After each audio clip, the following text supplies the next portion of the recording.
Je ne sais pas si vous avez remarqué, mais en ce moment, les marchés financiers sont omnibulés par la dette grecque. Ce ne sont pas les seuls, vous me direz.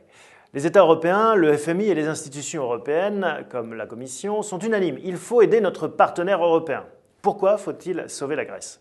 Revenons sur la genèse de cette crise. La Grèce s'est endettée à hauteur de 115% de son PIB, ce qui correspond à la définition du surendettement.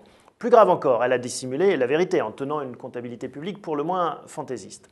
Et ce qui devait arriver arrive. Comme pour un ménage surendetté, l'État grec risque le défaut de paiement, c'est-à-dire de ne pas pouvoir honorer ses prochaines échéances financières. Et c'est là que les problèmes commencent pour elle, mais aussi par contagion pour ses voisins.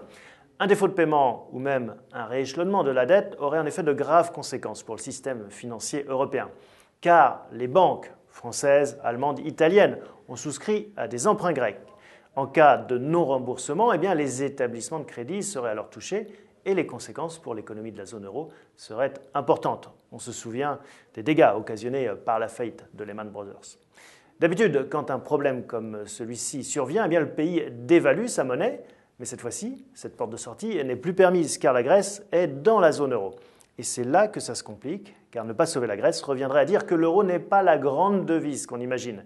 Et la défiance s'installerait aussi vis-à-vis des autres États membres réputés fragiles, comme le Portugal, l'Espagne ou encore l'Italie. Et donc le désordre serait au final plus grand au sein de la famille européenne.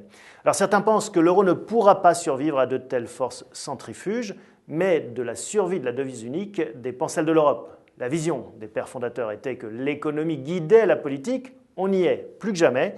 L'union monétaire est là. Il faut maintenant qu'un gouvernement politique réellement européen voit enfin le jour.